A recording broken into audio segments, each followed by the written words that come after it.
Ahanba Maktada Salai Story Channel gi Mahut Sinjaduna Panthoi Mangang Mayambu Taramna Oksabaga Loinana Ikok Noana Khuirumsari Ngasi su mayam gi damakta Nungairaba Phunga wari ama puduna lakjare wari asigi mamingna Ningthou gi Sagol dolai taret wari asibu ibirakpana Athouba Meetei Hausik mayam gi mafamda wari asi khudol tamjari mayam punna taminarasi Thaina mamangai matam amada leibak amada Ningthou ainingba pokminadaba masin manaw taret leirami Adubu leibak amada amuktada Ningthou taret leiba haibasi oithokpa yadaba amadi chatnaba yadaba amani Ningthou konongi aronba mafam amadani ahing 13 sure nupi amana pokpada ngairiba angang masa ama lotlaga leiminaribado aduga konongi mapandana nipa taret thangyan thatnari adubu lanmi sing adudi yenglaga leinari aduga amuk nakalda leibak adugi Ningthou khadambadu mabukta yungliba thangdu pairaga longna tadunu leiri Moi taret na thangya naribado yenglaga Ningthou khadambana yamna wana lauri Hey noi na chilna na taret ki landu mukta lepko aina hari washi munna mukta takho Moi taret to thangya na balepi adubo aso apandi khara yawnari Leibak amada amukta da Ningthou taret leiba haibasi chatnaba yaba nate Natraga noi taret mak Ningthou hello haribadu madu oithokpa yaba nate aina masi haibagidamak madugidamak amuk Ningthou fam munaribado lan haiba manaba noi taret amaga khulai thanabada soidana hatoknadana sinaba tare masil manaw taret ki ahalna Ningthou di aina oigadaba natro pabung aina hana pokpa natro numito aina ahal oiradi aina oigadaba natro aina Ningthou puba ngamdraba matamda yai manong pugadamne sumoina mathang manawna na Ningthou khubam sinagadobane Hai noi hojik yamna nauriba ngaktani nang phawa chahi kun manga tamangairi yai mana aidi madu pamde isli naw tarese pokpagi matam pungja khutek khajik ta nawron khenabane aduna tasawna Ningthou oiraga aina Ningthou khubam amuk phangba haibasidi tasawdagi aina hana sikradi kamdoba aduna Ningthou khubam do aina oigadabane Ningthou na masanipa ahum suba Noi suegi paukhumsi loina manana pirakadori natraha Hoi pabung madugi damaktane thang paiduna angam yanaribase masanipa mari subana pabung Ningthou se khoi tareki manungda khwaidagi mathongna maringje leiba loksing leibana ohensi madugi damai sem saduna leire nakhoi nasilna nauk tareti nathawna naringjel chap loina manaraka Manga suba machani pana Bangal changyengdi loina managani pabung Aikhoi taret amana su tade amana su hende Adubu phanoiduna su khasiktadi henkhibado maduna maruksing leibaduna oiba tabani Ningthoudo Noi ataidi Magi sikari khali ha Mayam aduna Aikhoi di yare lemhoriba ani sigi wane Taruk subana Yai kaisu kaidi Kari karamba changyengda loksing tana sige aikhoi Atombana Pabung na lausing changeng tanabagi lalongdu hayeng phawbagi manungda haibiro Ningthou aiba haibasi lan hairaga phuna chainaba hairaga hekta Ningthou aiba yaba nate lausing lalong mapangal thawbaduni maru oiribase khong khut yawdrabasu Ningthou aiba yai aina haininglibasi noi wakal tarongani aduna chayolasigi manungda noi taret ahiga amuk unasi Tanjaduda amaiba amalaktuna Ningthou khadambadu masil manaw thangyanaba khamada sokpa mafamdu layengnaba Ningthou du pusinkre aduga konungda nupi ama angang amaga lotlibadudi asawba turel amagi mathakda saba thong amada angangdu phi amana poraga lali isa pikliba phawbadi Ningthou na taw haibada tawba tabani lotba tabani Chayol ama haukre masil manaw taretu Ningthou na changyeng amagi tamthiba mafam amamda thajanaba lalong yatlami Nong mayamna sathina sukna mamlaba ahing amadani amuba leichil nongphai marakta yaiba nongthangi mangalna lapna tamna loibi singsang pareng matun su uri musi brek ngana nongthangi mengalna Ningthou kadambadu lamlong taret phangba lambi amagi mayai da lepaga Taribra Shenapati. Makoi taretu Sagol dolai adudagi kumthahalo. Phani Ningthou. Moi taretu Senapati na kauthai Ningthou kadambana.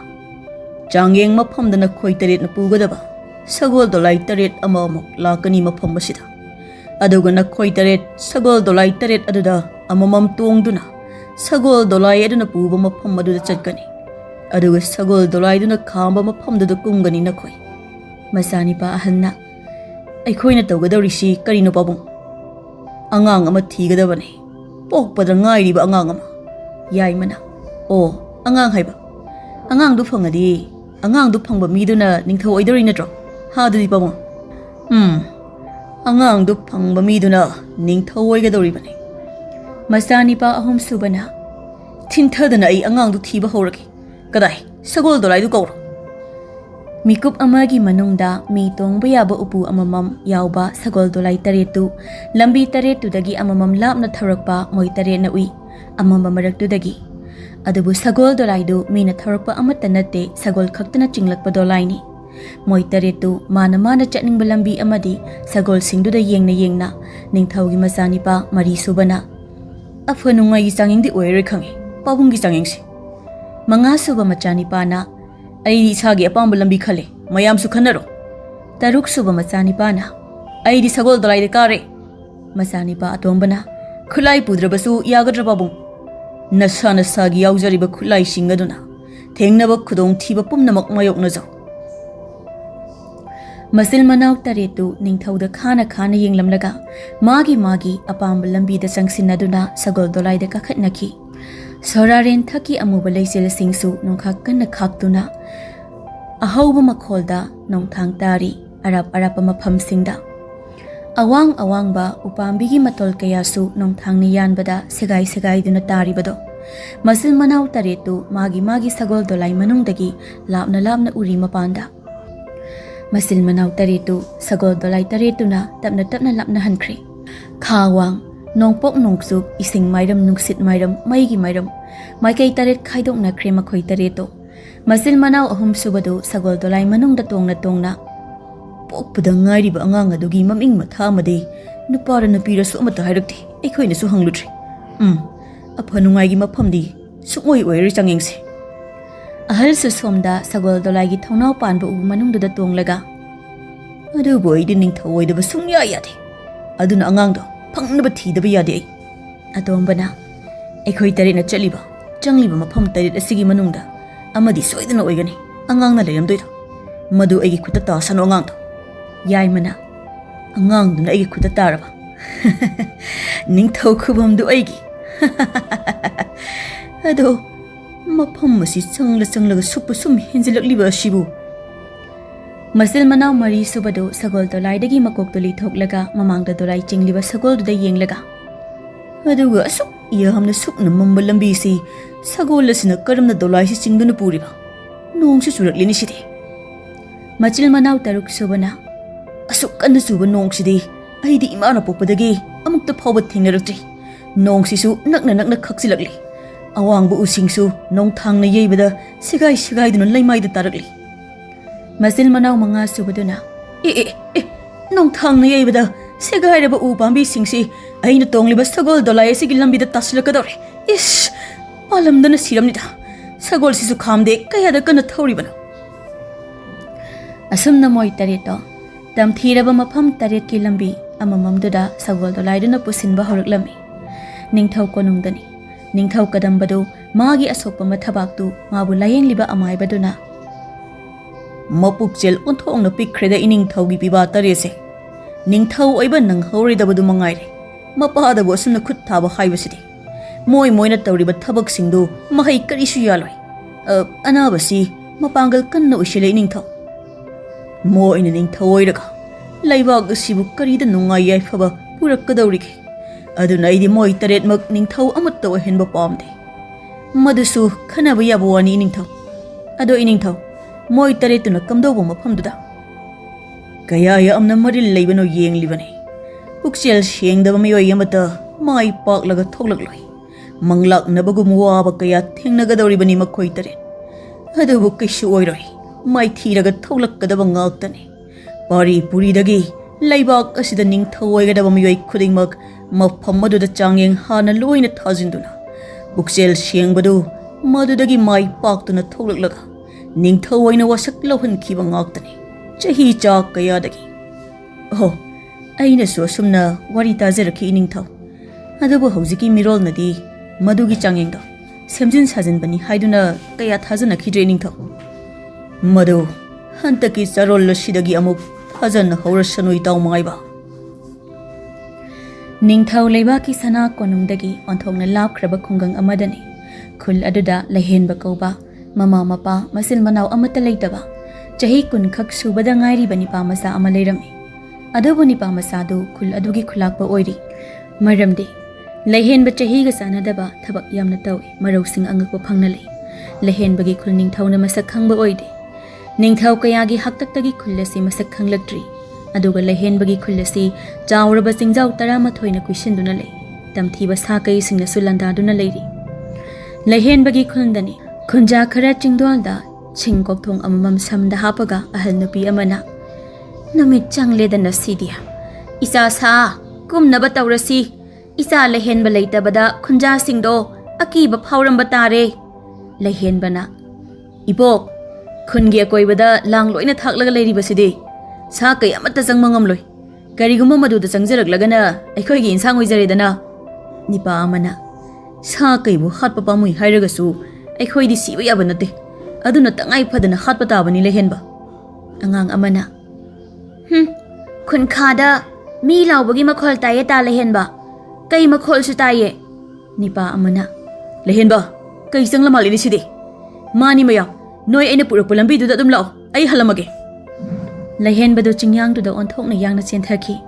somda khul makhada iroi mapi mukchaw ba kai laba ama changlaga miyo yangkhai mukna koisilaga leiri nipa amana is masidi mawong amani maya onthokna su chawman khre kaisi maya sisu yengbada kina chawre he tunglomda kai ama khongbagi makhol ama sutai napi angang mayamdu una makhong mari yumlaga saba awang ba sangkun kunthra mukta Moi kuntrani phu mu kakhatuna lotnari aduga makhada kaijawdusu mirakta chongsin duna mi saba hauge tawri aduga awangba sangdudasu kai 10 muk changlaktuna sang awangbaduda kakhatnaba haubaga lehenbadu ta asangba ama pairaga masamana asangbadu phara humlaga wangna chongsilai mayam maraktuda aduga lehenbadu kaijawdugi mamangda damlauna taraga yamthakta leibiriba mayamsida itin inaw singi ta ani pairiba singdo amom talangkhat piko aduga mathakta leibiriba singna kaigi makoktuda lamdana thomdatpiyo kaijawksidi aina thokba thengnarage nipa singdu mathakta amamam sasat langkhatnaki aduga nipa singdu makhadagisu kai singdu thengnanaba sem sari somda kaijawdu lehenbada nganglaga munna yenglaga masagi kai maronda nipa masa sigi mamitchi taraina maithiba piba ngamloidari adudi matamanghandabi hekta chongshillage kaijawduna lehenbada nganglaga hekta chongsilai adubu onthokpa laibak haibaduni kai adugi lehenbadi magi makhwangda hana sem saduna leiramlaba thangna phawba kakpa changdaba thori ama makhwangdagi satlangna lawthoraklaga kaidugi mangaksamda laktana langsinki kaiduna chongsilakpaga lehenbagi thoridu kaidugi mangaksamda satlangna huksinki lehenbana kaidu laktana chingi adubu mapangal kallaba kaiduna lehenbadu kaisulaitaba maongda yam laina chingki lehenbadu thoridu chena pairaga kaiduna koi hai lehenbadu sallaga tai leimaida adubu lehenbagi chetlaba makhutuna thoridu di thadokte somda yumthakta kariba khara pikpa kai singdu mathaktagi mi singduna ta singduna lamaga thomdatpada kai kharadi makhada yeksin duna tarikan ta paibani pa singduna chongsin ta na thillaga halami kai khara hatpadu ubada kai zawdu hena sauduna lehenbada mayadu karaga ngangang dana pangchongda chongsilei lehenbadu yosabi makhongum leiduna phanpha chongthui thawridu singlaga kaiduna mangonda tana halaga hauzik lehenbadu kaiduna tanarabanina lehenbadu kaina chingdrabanina tudre kai zawdu su lehenbana chongliba khongphamdada chongdana tanare lehenbadu sum chongthoki aduga lapna lang thakliba domda sum chongthoki lehenbadu kai zawdu da yenglaga kaise mirol taba kaini chahi chatruk hena hinglaba kai jawni khabadi pamai ꯑꯗꯨꯅ ꯃꯥꯒꯤ ꯃꯈꯣꯡꯁꯤ ꯂꯥꯡꯗ ꯊꯨꯍꯜꯂꯒ ꯈꯔ ꯁꯣꯛꯍꯜꯂꯒ ꯑꯩꯅ ꯂꯥꯌꯦꯡꯂꯒ ꯇꯤꯟꯅꯕ ꯌꯥꯅꯕ ꯍꯣꯠꯅꯒꯦ ꯍꯩ ꯀꯩ ꯅꯪꯅ ꯑꯩ ꯇꯥꯟꯅꯕ ꯋꯥꯒꯅꯤ ꯑꯗꯨꯅ ꯅꯪ ꯅꯌꯨꯝꯗ ꯍꯟꯖꯈꯣ ꯀꯩꯖꯥꯎꯗꯨ ꯑꯁꯤꯕ ꯀꯩꯁꯤꯡꯗꯨꯗ ꯌꯦꯡꯂꯝꯂꯒ ꯃꯇꯣꯝꯗ ꯉꯪꯂꯒ ꯈꯨꯜ ꯑꯁꯤꯃꯗꯤ ꯑꯩꯅ ꯇꯨꯝꯅ ꯆꯥꯔꯒꯅꯤ ꯉꯁꯤꯗꯒꯤ ꯆꯍꯤ 500ꯒꯤ ꯃꯃꯥꯡꯗ ꯆꯤꯡꯂꯣꯟ 12ꯅ ꯀꯣꯏꯁꯤꯟꯕ ꯎꯃꯪ ꯑꯃ ꯑꯣꯏꯔꯝꯃꯤ ꯃꯐꯝ ꯑꯁꯤ ꯑꯩꯒꯤ ꯑꯗꯨꯕꯨ ꯅꯈꯣꯏꯅ ꯈꯨꯟꯗꯥ ꯁꯜꯂꯛꯇꯨꯅ ꯑꯩꯈꯣꯏꯕꯨ ꯇꯥꯟꯊꯣꯛꯇꯨꯅ ꯀꯩꯖꯥꯎꯗꯨꯅ ꯂꯩꯍꯦꯟꯕꯗ ꯆꯣꯡꯁꯤꯟꯕꯒ ꯂꯩꯍꯦꯟꯕꯒꯤ ꯅꯥꯀꯜꯗꯒꯤ ꯌꯥꯝꯅ ꯁꯥꯡꯕ ꯃꯆꯤꯟ ꯇꯨꯝꯅ ꯆꯥꯎꯕ ꯎꯆꯨꯛ ꯑꯃ ꯂꯩꯕꯥꯛꯇꯒꯤ ꯐꯠ ꯂꯥꯎꯅ ꯊꯤꯡꯒꯠꯂꯛꯇꯨꯅ ꯀꯩꯗꯨꯒꯤ ꯃꯊꯕꯥꯛꯇꯨꯗ ꯖꯣꯞ ꯂꯥꯎꯅ ꯊꯤꯟꯈꯤ ꯀꯩꯖꯥꯎꯗꯨ ꯎꯆꯨꯛꯇꯨꯅ ꯃꯊꯕꯥꯛꯇ ꯐꯥꯎꯂꯦꯡ ꯂꯦꯡꯉꯤ ꯀꯩꯗꯨ ꯁꯤꯔꯦ ꯂꯩꯍꯦꯟꯕꯅ ꯀꯟꯕ ꯉꯝꯗ꯭ꯔꯦ ꯂꯥꯡꯁꯤꯗꯤ ꯁꯣꯝ ꯍꯥꯠꯅꯕ ꯂꯥꯡꯗꯨꯅꯤꯗꯅ ꯂꯩꯍꯦꯟꯕꯅ ꯀꯩꯖꯥꯎꯗꯨ ꯀꯟꯕ ꯉꯝꯍꯧꯗꯕꯒꯤ ꯅꯨꯡꯉꯥꯏꯇ ꯈꯨꯟꯖꯥꯔꯣꯏꯁꯤꯡꯒꯤ ꯏꯟꯁꯥꯡ ꯑꯗꯨꯝ ꯑꯣꯏꯊꯣꯛꯂꯦ ꯃꯇꯝ ꯈꯔ ꯍꯧꯈ꯭ꯔꯦ ꯃꯆꯤꯜ ꯃꯅꯥꯎ ꯇꯔꯦꯠꯇꯨ ꯃꯥꯒꯤ ꯂꯝꯕꯤꯗ ꯑꯉꯛꯄ ꯑꯀꯤꯕ ꯊꯧꯗꯣꯛ ꯀꯌꯥ ꯊꯦꯡꯅꯕ ꯍꯧꯔꯝꯃꯤ ꯌꯥꯏꯃꯗꯨ ꯁꯨꯛꯅ ꯃꯝꯂꯕ ꯑꯀꯪꯕ ꯎꯄꯥꯝꯕꯤ ꯉꯥꯛꯇ ꯍꯧꯕ ꯎꯃꯪ ꯑꯃꯗ ꯆꯪꯂꯛꯏ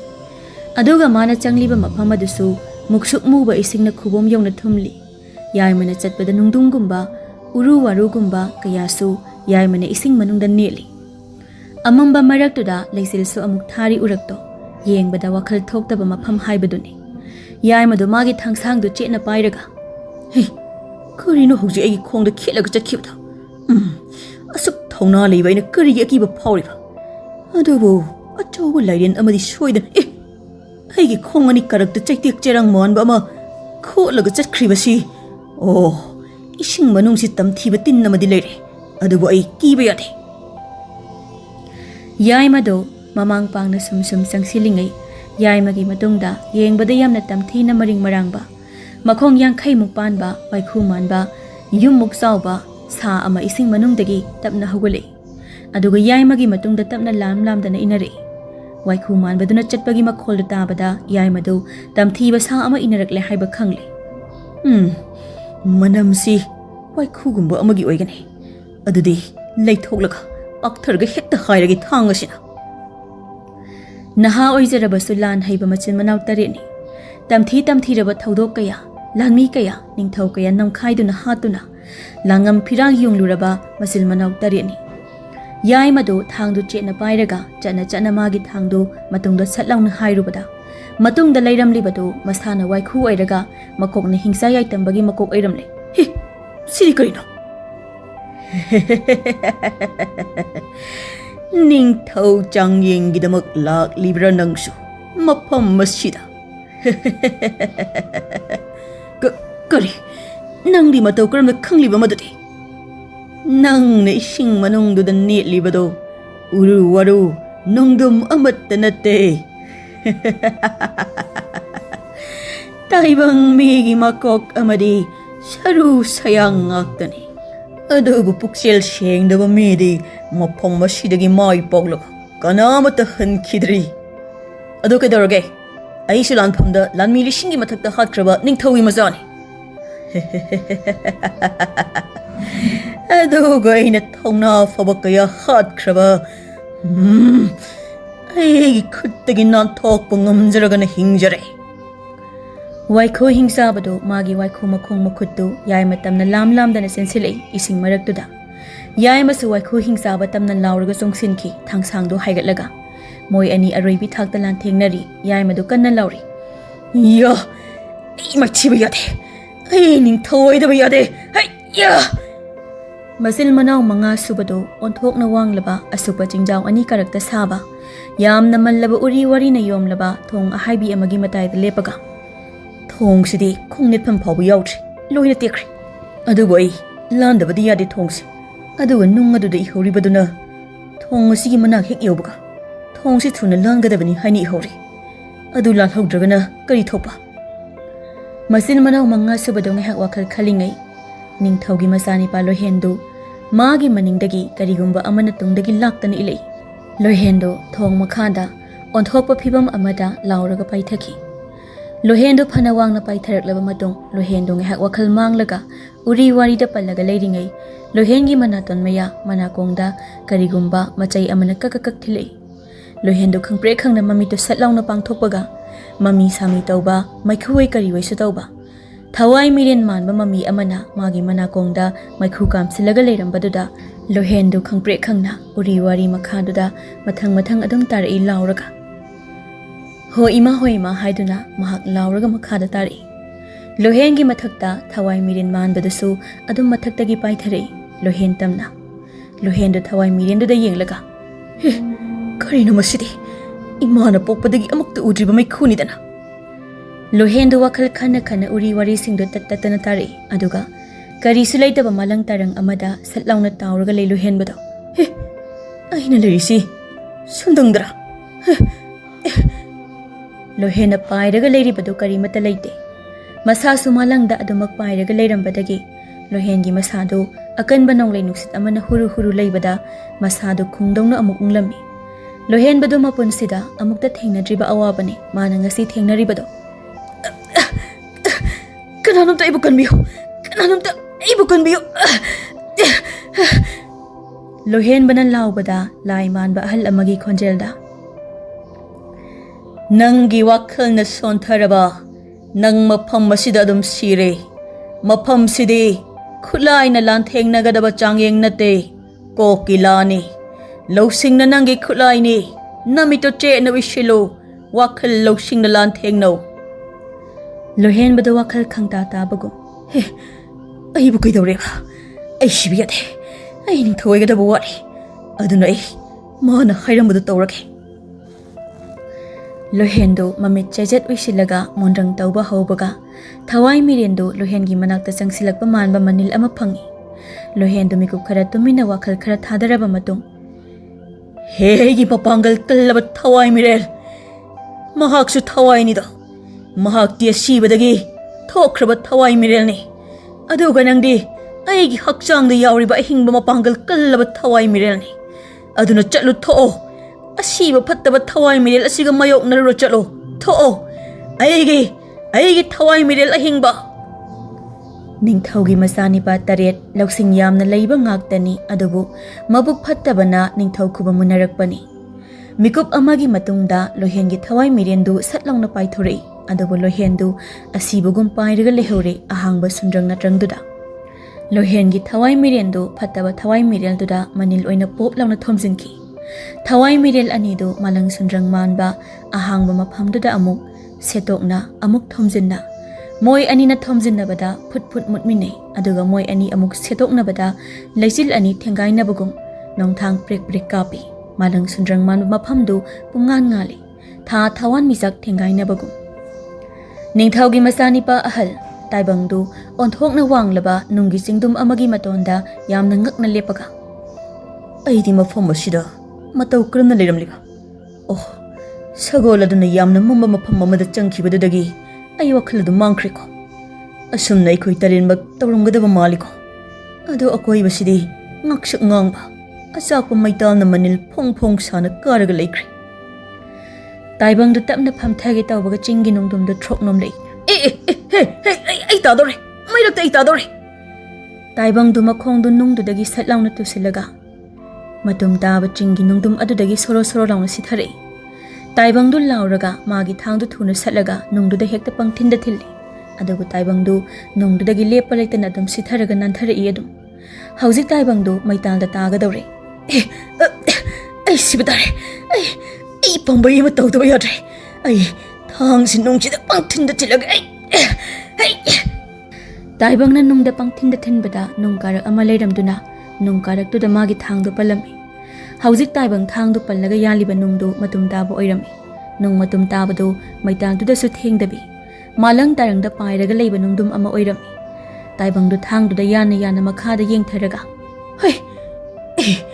ai Ningthou da bayade ai sibu yade aduna ai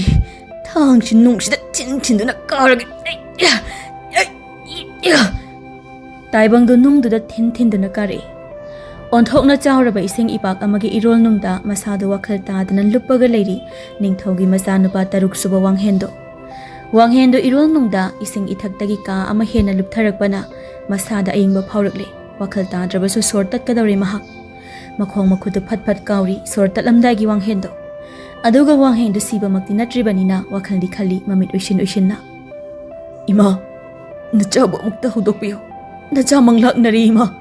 Ima, aigi haksang kayat kasikta phau lengba ngamkhidre ima. Ningthou kadamba nabi nipa loli aduga makhoi taret aduna Ningthougi nabi taret ki macha nipa amamamni. Madugini masil manaw taret na aduki matik nungsinadribase. Wanghengi banglaknaba wakhalda mamadu kaugzabada wanghengi mamagi khonjel ama wanghena tari. Taribra imagi bungo. Pangida ko nakhoi nasil nanaw taret ase. Napana nakhoi taret bu onthok na supang na changing ledako.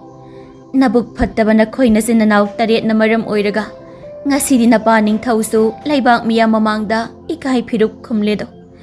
Ahi amadi poktaba nama taruk leitabagi wakhalda. Wakhal pangal sonjin khraba napabu ngak senabige haibagi mahut. Nakhoi nasil nanaw taret na Ningthou khubam munaduna leiriba. Adusu aduk naha oina. Siramdagi ningsar sor khap khap launa tingliba wanghendu ising irol nungda mamagi khonjel taringai. Ising manungda onthongna tamthina chawraba makhong mari panba nga jaw ama wanghen tamna yungna sensilakpagi manil wanghengi manakongde ingit phangbagum wanghendu masadu ising manungda aroibo oina khangkaw kawraga mamit manadu khangpre khangna panglaga haibaga tawbaga onthongna phibam songna kiraba yumuk chawba makok na nga oiba aduga makhong mari panba maya singjang muk chawba nga du wanghendu hekta sairage haibagi matagum maya du job karaga hojilakpadu ubada wanghen magi thangsangdu satlawna lamaga ai Ningthou da biade ai sibiade adugu saman ba nga du na umbana hankre wanghendu adubu laibak phabadi nga du na wanghendu saiba ngamlamde maramdi wanghen nga manungda nga gi makhanawda thangna thinbada wanghendu sordi tatkadawre adubu loksing leiba masil manaw tareni nga sigi manungdi yawa nungshit yawa khawdu tamna changlaga thangsina khawdu thugairaga ai sor amukta holawge wanghendu yumuk chawba nga du gi manungda changsilaga nga du gi nungshit yawa khawdu thangna job lawna thinjinki khawdu su phuk lawna kaikhi Ningthougi masanipa ahum suba atangdu onthokpa awaba phibam amada sangdrik sangba khu yongna hoba napi marakta hingnaba lauraga cheli aduga atangdu musuk muba kin muk chawba onthok thini yamlaba khoiren mayam amana chikkadabagi omdun tanari atang leiba mafam adugi leibak tu su loina ngangi napi du khakni sangliba atia su loina ngangi lechil amata ude khawang napi awangba asangba ngakta hawi angangba leibak mathakduda atang du chena ai shibiade ai pabung gi changeng mathi biade ai Ningthou changeng mathi raba ai sirabadi ai Ningthou ya phangleroi atang du chena nung ani khak pami ai atang du napi marakta chena mana cheli ba lambi du da yenglubada nung ani khak makhongna kawki adabu khoiren mayam du na henjilakpana atang du napi maraktu da khoiren mayam du na masa pumba pungyom du na chiklamni adubu atang hanba leite mahak masadu hingnaba cheli ai mai pame ai mai haugatnaba nungdu mani pame ai khoi singa sina henjina chikdringai pamai ama thidaba yade ai atang du mai haugatpa yaba nungdum ani khak thirami adubu maphamdu ngangsang ngangba leibak ngakta oirami atang du chena ai masina yaroi thang sina achoba khoi singchit lamaga yalage ai atang du magi thang du na khoi sing du lam du na yalami adubu aduk yam khriba khoi sing du mana kayam kuini yanba ngamluni khoiren mayam du na atang du om du na chiklami atang du napi asangba marak du da rong na taraga laurami atang du khoi sing na chikpada wakhal mangkhre hauji atang na leiba mafam se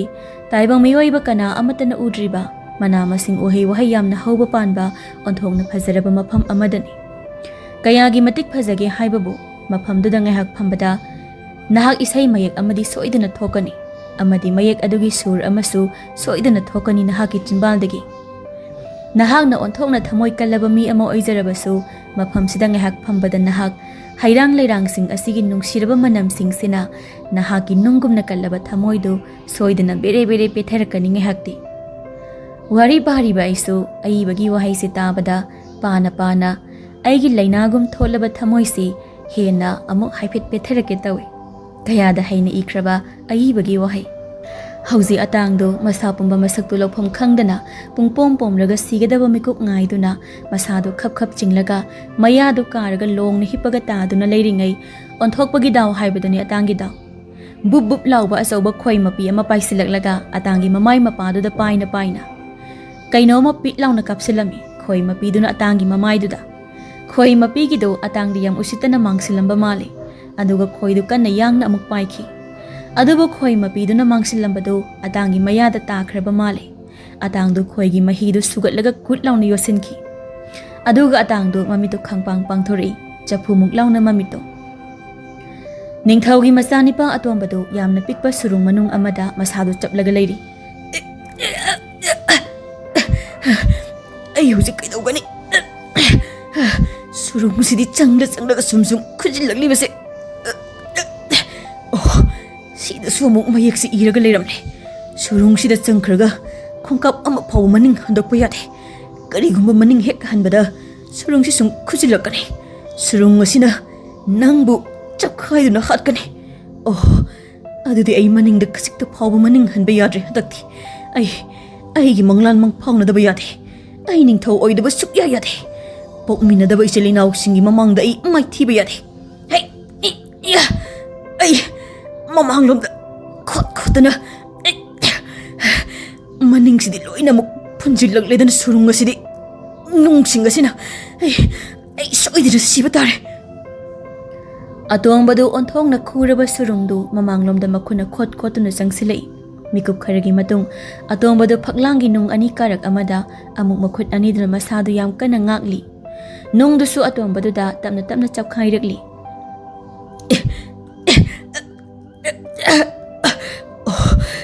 masina amuk wari na ngahak lepubagi soidina oigani chapkhairakli basi iyo adudi ai chana kuchina ngakpa tabani nung paksigi paklangsida su mapam silan bada khong lepa yadi haina thari karigambai nung asina chapkhaidina siba tarabai sirabadi kaidagi aidi ningthou oirani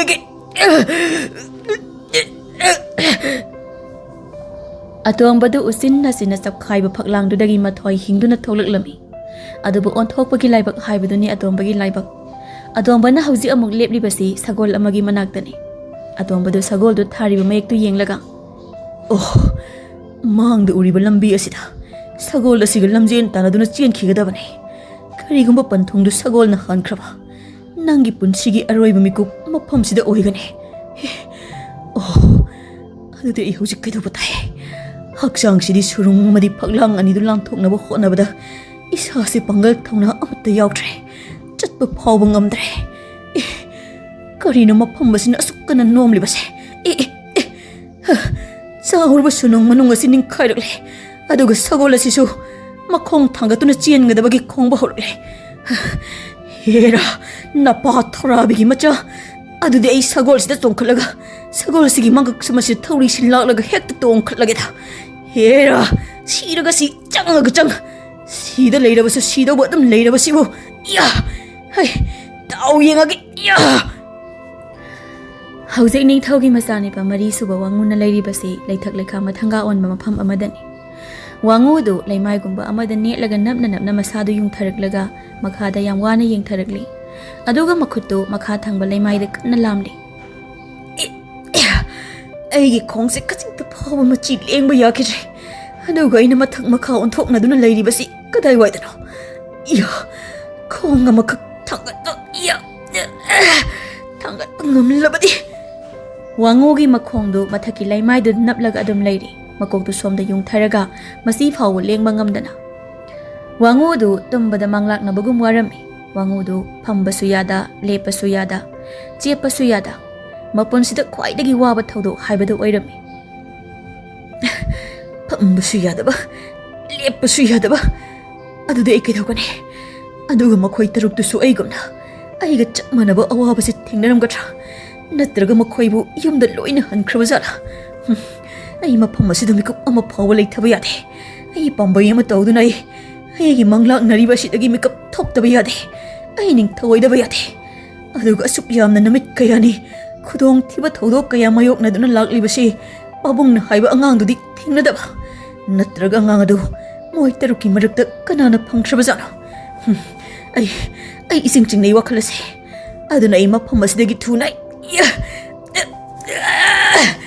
ꯈꯣꯡꯁꯤ ꯃꯁꯤ ꯈꯤꯇ ꯂꯦꯡꯉꯨꯕ ꯋꯥꯡꯉꯨꯅ ꯀꯟꯅ ꯂꯥꯎꯕꯗꯨꯗ ꯋꯥꯡꯉꯨꯒꯤ ꯃꯈꯥꯗ ꯃꯀꯣꯛ ꯃꯄꯥꯗ ꯂꯩꯕ ꯂꯩꯃꯥꯏꯗꯨꯗꯒꯤ ꯃꯤꯒꯤ ꯃꯈꯨꯠ ꯑꯃ ꯇꯞꯅ ꯊꯤꯡꯒꯠꯂꯛꯏ ꯀꯔꯤꯅꯣ ꯃꯁꯤꯗꯤ ꯁꯤꯗꯤ ꯃꯤꯒꯤ ꯈꯨꯠꯅꯤꯅ ꯃꯥꯒꯤꯁꯤ ꯑꯩꯒꯤ ꯃꯇꯦꯡ ꯄꯥꯡꯒꯦ ꯍꯥꯏꯔꯤꯕ꯭ꯔꯥ ꯑꯩ ꯃꯗꯨ ꯇꯧꯕ ꯌꯥꯗꯦ ꯑꯩ ꯃꯐꯝ ꯑꯁꯤꯗ ꯂꯩꯔꯤꯕ ꯄꯣꯠ ꯑꯃꯠꯇ ꯊꯥꯖꯕ ꯌꯥꯗꯦ ꯃꯤꯗꯨꯒꯤ ꯃꯈꯨꯠꯇ ꯋꯥꯡꯉꯨꯒꯤ ꯃꯉꯛꯁꯝ ꯇꯝꯅ ꯁꯨꯝ ꯁꯥꯡꯗꯣꯔꯛꯂꯒ ꯂꯥꯝꯃꯛꯏ ꯑꯗꯨꯒ ꯋꯥꯡꯉꯨꯒꯤ ꯃꯉꯛꯁꯝꯗꯨ ꯄꯥꯏꯔꯒ ꯄ꯭ꯔꯦꯛ ꯄ꯭ꯔꯦꯛ ꯂꯥꯎꯅ ꯃꯦꯠꯈꯥꯏꯔꯛꯏ ꯋꯥꯡꯉꯨꯗꯨ ꯀꯟꯅ ꯂꯥꯎꯔꯒ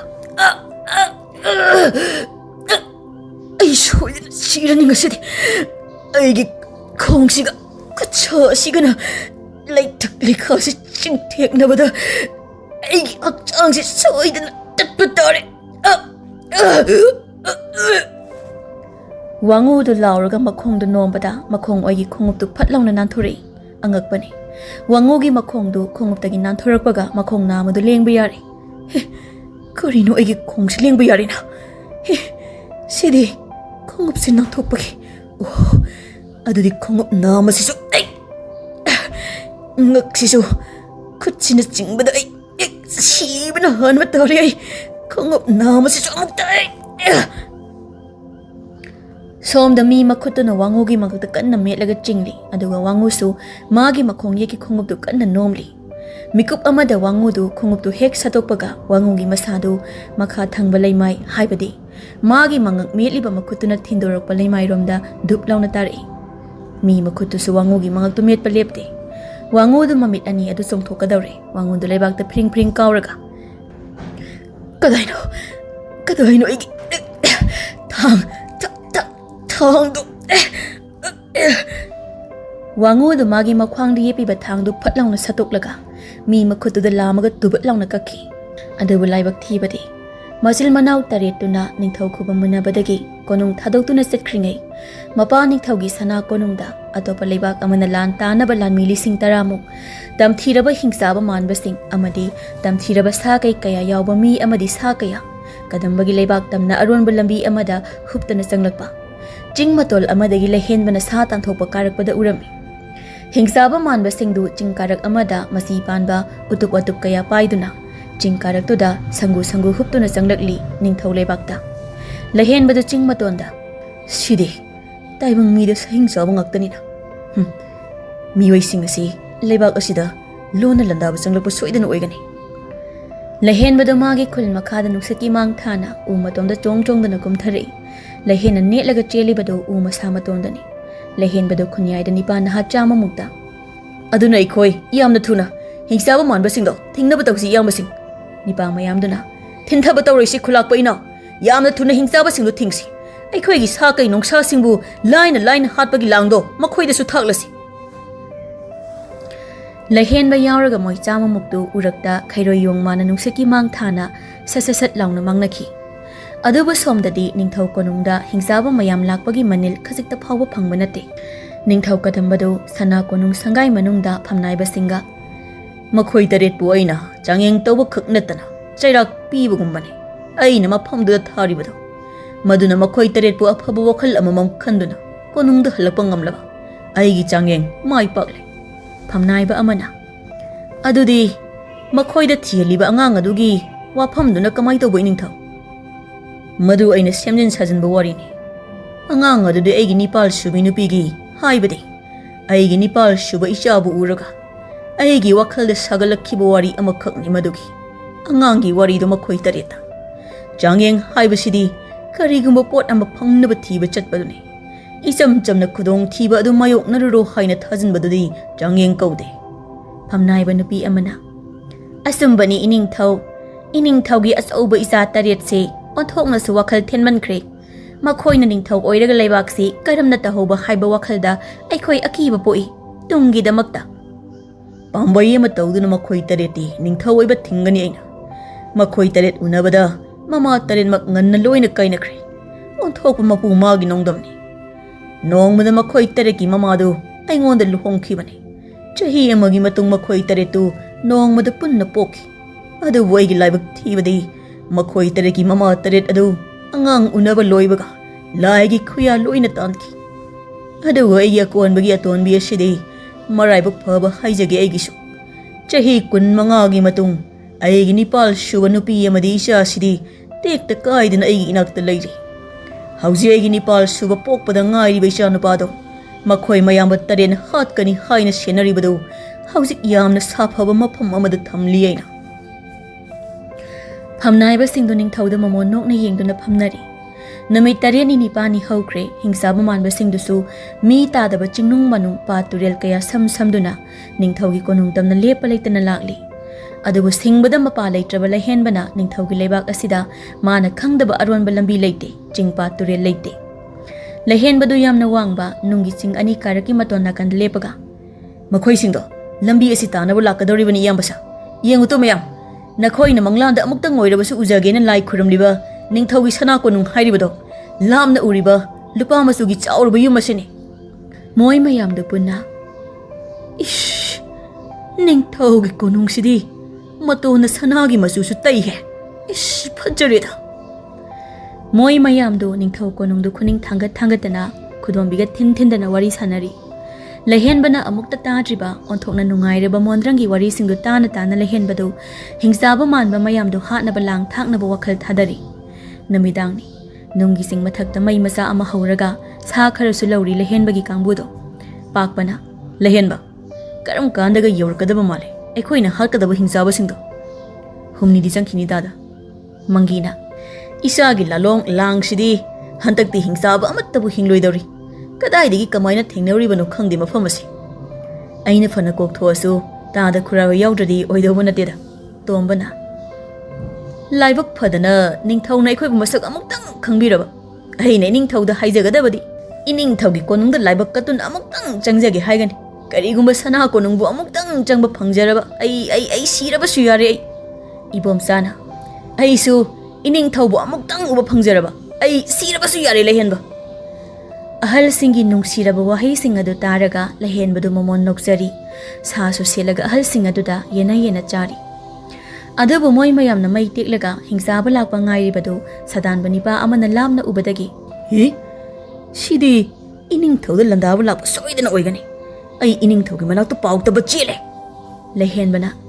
ꯃꯌꯥꯝ ꯑꯩ ꯑꯁꯣꯝꯒꯤ ꯏꯌꯥꯝꯕꯁꯤꯡꯒꯤ ꯃꯅꯥꯛꯇ ꯋꯥꯔꯤ ꯉꯥꯏꯍꯥꯛꯇ ꯁꯥꯕꯤꯔꯨꯒꯦ ꯃꯌꯥꯝ ꯐꯝꯕꯤꯔꯝꯃꯨ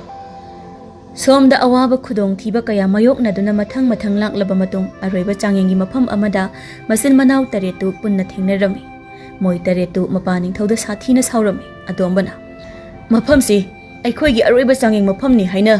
ꯂꯝꯕꯤ ꯑꯁꯤꯕꯨ ꯇꯥꯕ ꯅꯨꯡ ꯑꯃꯗ ꯏꯗꯨꯅ ꯂꯩꯍꯧꯏ ꯑꯗꯨꯒ ꯃꯐꯝꯁꯤꯗꯤ ꯑꯩꯈꯣꯏ ꯇꯔꯦꯠꯀꯤ ꯊꯦꯡꯅꯐꯝ ꯌꯨꯝꯗ ꯍꯟꯅꯕ ꯃꯐꯝ ꯑꯣꯏꯔꯦ ꯑꯩꯈꯣꯏꯅ ꯇꯣꯡꯈꯤꯕ ꯁꯒꯣꯜ ꯗꯣꯂꯥꯏ ꯇꯔꯦꯠꯇꯨꯁꯨ ꯑꯁꯤꯗ ꯂꯣꯏꯅ ꯈꯥꯝꯂꯒ ꯂꯩꯔꯦ ꯑꯇꯥꯡꯅ ꯄꯥꯕꯨꯡꯒꯤꯁꯦ ꯑꯩꯈꯣꯏꯗ ꯆꯥꯡꯌꯦꯡ ꯇꯧꯕ ꯅꯠꯇꯦ ꯂꯥꯛꯅꯕꯅꯦ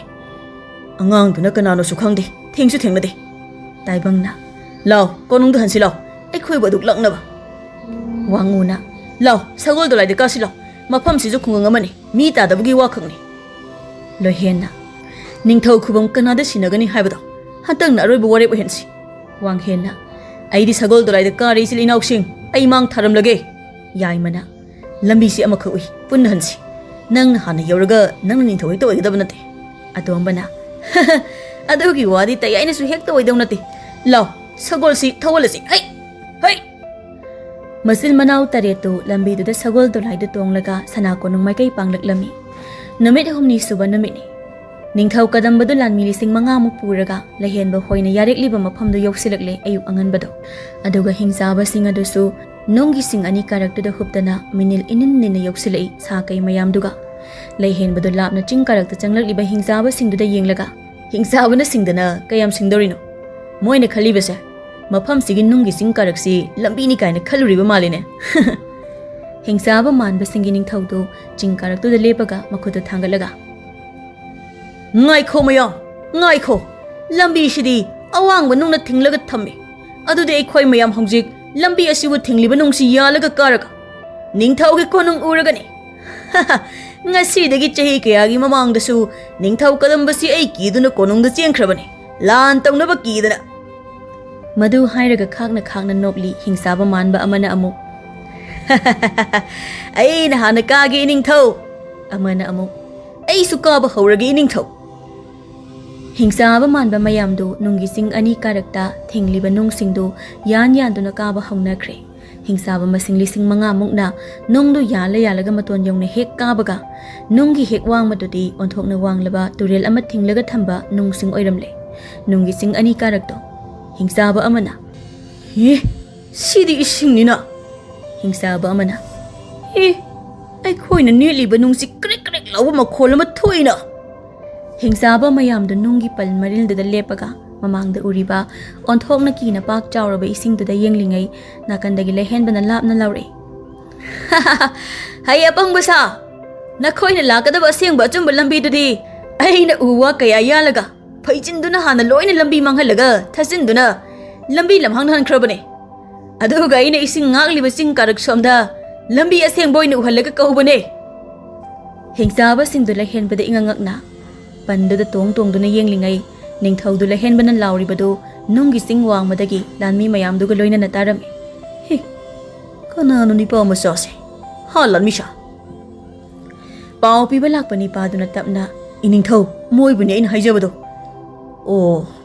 aduga man hauji hingsaba manba singda tawdoribasina kari aidi hingsaba singsi loina hatoklagina laklaga Senapati na tapna ngasidagi chahi 30 gi mamangda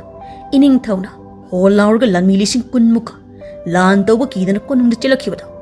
masigi hingsaba kanglupsini Ningthou adudi moigi lanmi yambaini Ningthou matamduda moigi lanmi lising ahumuktane Ningthou gina lanmi lising kunni aduga hauji moina laklibasina lanmi lising 10 mu oigani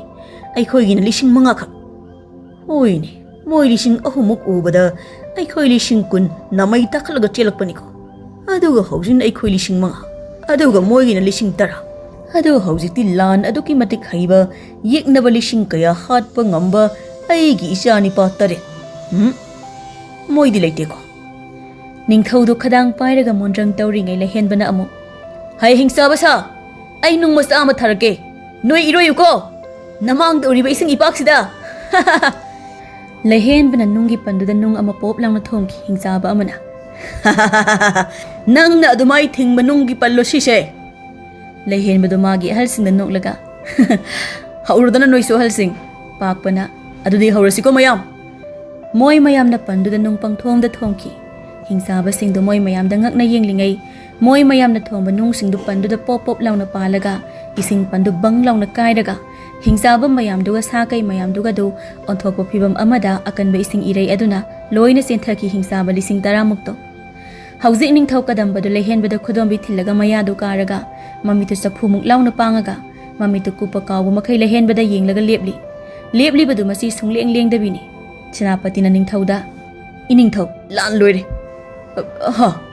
lan loire ba hai ni pa masa si amuk ta phau noi asi amuk ta phau masi pot ki mini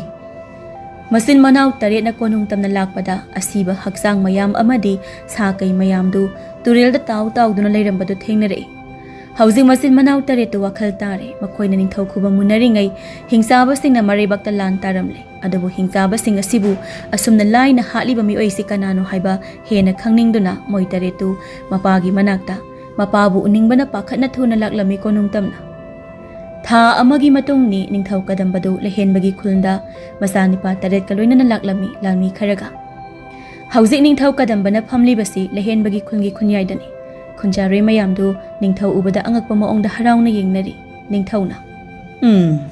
ngasi de igi janipa taret su ibungo lehenbagi mamangde ikai nungsi yanare masi kari maramgi noda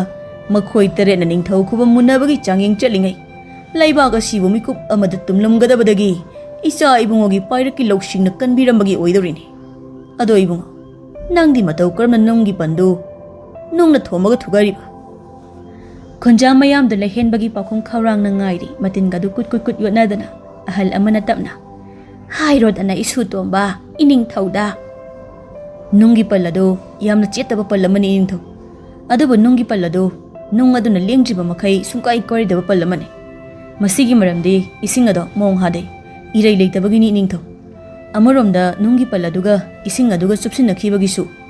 ꯏꯁꯤꯡꯗꯨꯅ ꯑꯁꯣꯟꯕ ꯅꯨꯡꯗꯨ ꯐꯥꯖꯤꯜꯂꯒ ꯆꯍꯤ ꯆꯥ ꯀꯌꯥ ꯂꯩꯃꯤꯟꯅꯈꯤꯕꯒꯤꯁꯨꯅꯤ ꯑꯣ ꯑꯁꯨꯛ ꯀꯨꯏꯕꯁꯤ ꯑꯩ ꯐꯥꯎ ꯃꯐꯝ ꯑꯗꯨ ꯈꯪꯗꯦ ꯑꯗꯨꯒ ꯅꯪꯗꯤ ꯑꯗꯨꯗꯤ ꯏꯕꯨꯡꯉꯣ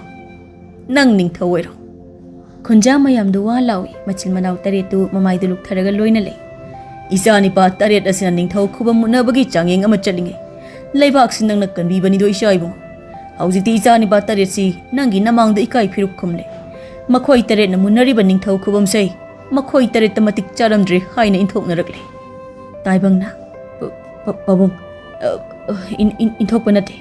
ꯄꯤꯊꯣꯛꯄꯅꯤ ꯀꯠꯊꯣꯛꯄ ꯆꯨꯝꯃꯤ ꯆꯨꯝꯃꯤ ꯏꯆꯥ ꯇꯔꯦꯠꯅ ꯀꯠꯊꯣꯛꯄꯅꯤ ꯆꯨꯝꯃꯤ ꯑꯗꯣ ꯏꯕꯨꯡꯉꯣ ꯂꯩꯍꯦꯟꯕꯒꯤ ꯄꯥꯎꯈꯨꯝ ꯑꯩ ꯇꯥꯒꯦ